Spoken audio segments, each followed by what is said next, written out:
Now, the host of The View recently talked about Donald Trump's decision to storm out of a meeting with Democratic leaders. That's Nancy Pelosi and Chuck Schumer. They were going to talk about an infrastructure bill.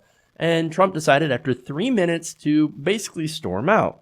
Now, unsurprisingly, on The View, Meghan McCain said something incredibly ridiculous and then got called out for it by her co-host.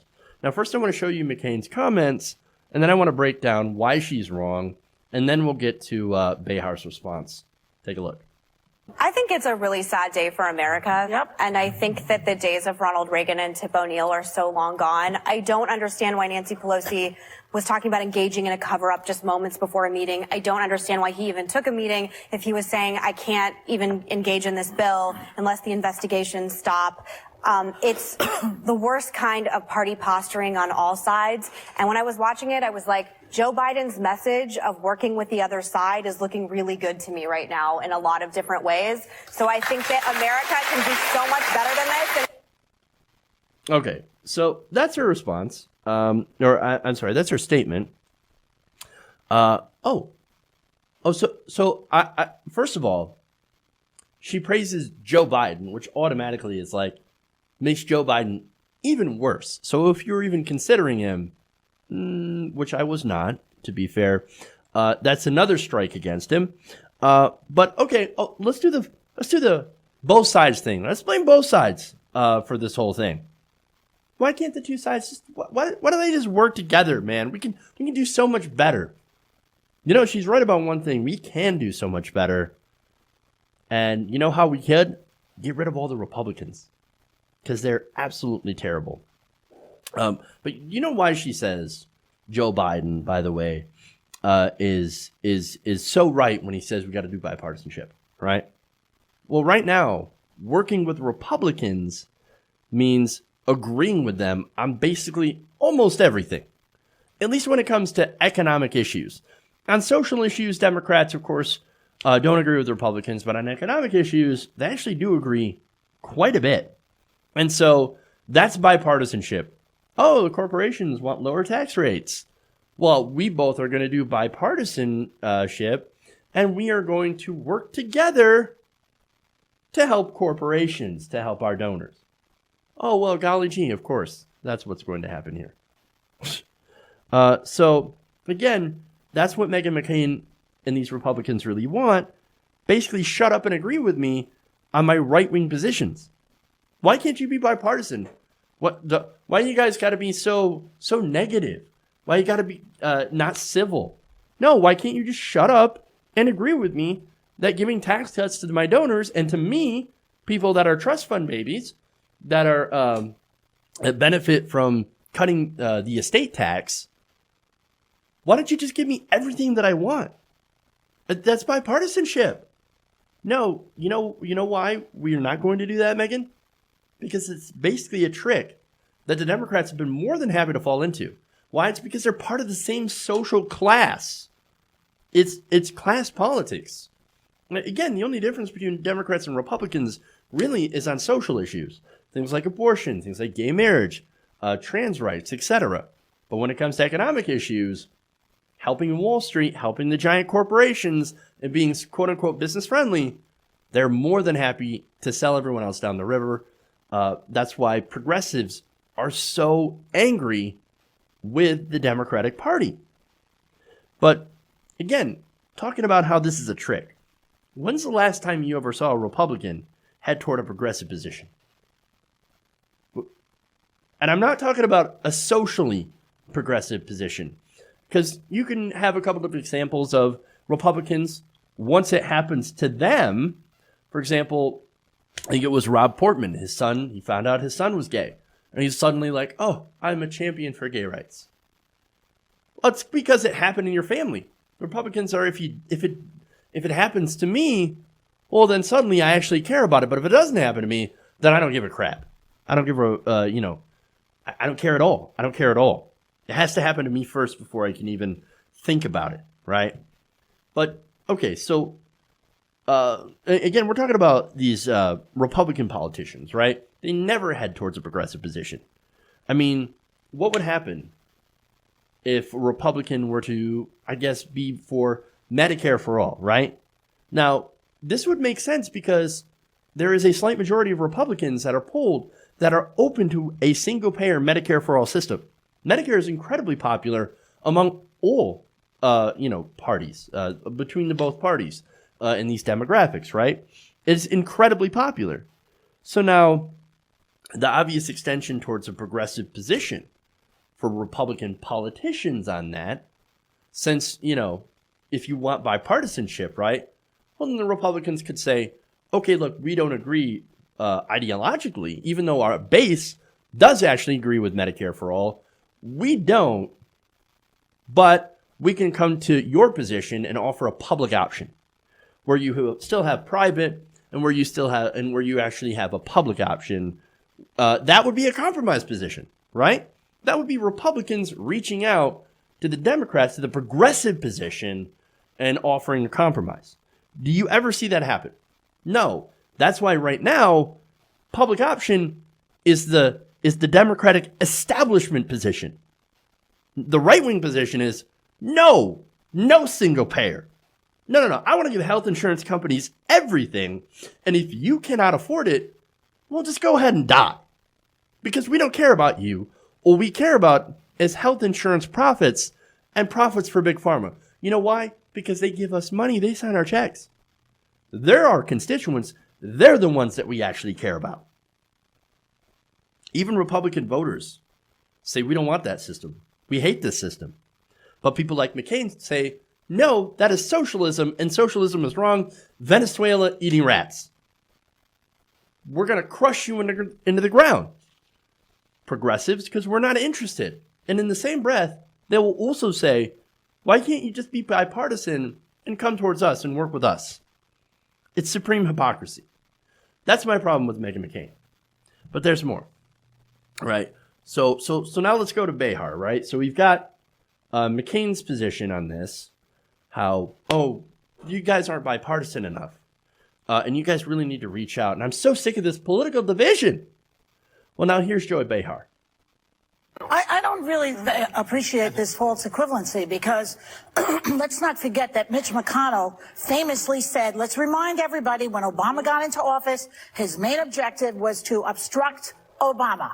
Okay? Yeah. Well, so this business of Nancy Pelosi is just as bad as he is a bunch of baloney, in my opinion. I'm not, I think everyone's at fault. I mean, it's not. Not everyone's at fault. Look at the original mover here. But Mitch McConnell. Boom. You see that? Not everyone's at fault for this.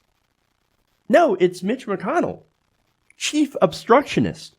Again, Mitch McConnell stood up in front of Congress and said, we're not going to do anything. We're going to get nothing done.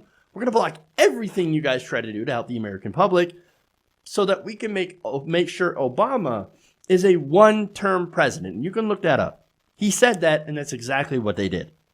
He helped steal the Supreme Court nomination of Merrick Garland. Garland was obstructed for over a year, and Donald Trump won the election, and so that's how we got Gorsuch.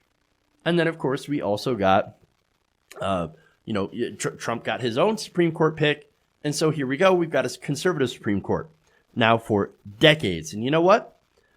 They also had thousands of thousands of lower court positions that were open during the Obama administration. Why? It's because Republicans continue to obstruct them. And Obama refused to do lame duck appointments. And so what happened?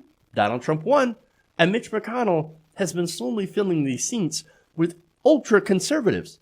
He has completely remade the judiciary in under 3 years in their image. And they did it because of their unprecedented obstruction during the Obama years. Now, does Meghan McCain say anything about that? Absolutely not. No, because she doesn't care. It doesn't help her side. No, the reason that she says, it's both sides, because she's, for one, she's one of the few anti-Trump Republicans. Now, the reason she is an anti-Trump Republican is because Donald Trump literally went after her dad all the time before he died. So they were not friends. So, of course, she's going to be anti-Trump. But when it comes to policy, they actually do agree. And so, I mean, that's the truth about this, right? Meghan McCain does not care. So look, I don't really care to do bipartisanship with people like Meghan, right? And I certainly don't care about her feelings, okay? Now, one more quote here. And this was after Behar. She said, quote, "As long as you demonize all Republicans, even the spirit of what you said just makes me not want to have a conversation with you. We have to put this aside, even us here at The View as well, and politicians in D.C. at a certain point, we have to work together for America." Well, that sounds all well and good, but again, compromise is basically right now going to the Republican side on nearly every issue. But she continues, "I, for one, am sick of party politics and what happened in the past. There's blame all around. You can make the argument that started with Newt Gingrich. We are in the present right now." Oh, you don't care about what happened in the past? Hilarious. Now, for one, I don't care if Meghan McCain never wants to have a conversation. I would get nothing from it, and no one would. Nobody really cares about her opinions. Basically, she's only on that show because she is the daughter of John McCain, and because she ends up getting ratings because everybody dunks on her. I mean, you've got the two conservatives are on the show, you've got two progressives on the show, and you got Whoopi Goldberg, who's completely establishment, right? Now, the progressives continue to basically destroy the conservatives on that show every single day. And it makes for great television, but it doesn't make for good discourse because they're not actually talking about issues. Now, Behar is excellent, right? But anyway, let's continue away from just that, and let's talk about more about what she said. The level of demonization, right? I'm sick of Republicans being demonized. As long as you're demonizing them, I don't want to talk to you. Well, now hold on. Who started the demonization? It wasn't progressives. No, Republicans get away with saying some of the worst things about progressives, about Democrats. And so it doesn't hold a candle to the demonization of the right. Besides, what the right does get, they deserve it from basically doing policies and supporting policies that harm a lot of people. So McCain can stuff it. Now, she's also, again, tired about what happened in the past. Well, how convenient for you to just, forget about all the horrible stuff Republican politicians have done in the past. It's like somebody punching you in the face and then a couple of minutes later asking, why are you mad? It's all in the past. We've got to move on, and we've got to work together. Why don't you reach out? Why aren't you being civil, bro? Well, it's because you punched me in the face. And actually, it didn't start with Newt. It started with Ronald Reagan. And it just got nastier as time gone by. Because it's not just about the rhetoric, which has gotten increasingly bad over the years and the decades. But it's also the policy, too, which has gotten even more and more extreme. Republicans pass policy that hurt the majority of Americans while enriching their donors. And Meghan McCain is a beneficiary of that system. She is the daughter of John McCain. She inherited a lot of money. And again, that's the only reason she's relevant, because at the end of the day, she knows absolutely nothing. Behar, on the other hand, she is smart, she is progressive, and she's more than willing to call McCain out on her absolute BS. Hey guys, hopefully you enjoyed that free video. Now I'm going to have to ask you a favor. Between the demonetization and the YouTube algorithm messing around with view counts, etc., we're having a hard time adjusting to the new YouTube reality, which is where you guys come in. See, we have a patreon.com/TYTNation set up to help us rely on you guys, the viewers, instead of big corporate ads. Look, you know the show. You know how I'm not in favor of big corporations anyway. So help us transition away from relying on the ad model to pay the bills and sign up to be a patron, patreon.com/TYTNation. That goes a long way to help us keep the lights on. And you guys will know that you're supporting independent progressive media.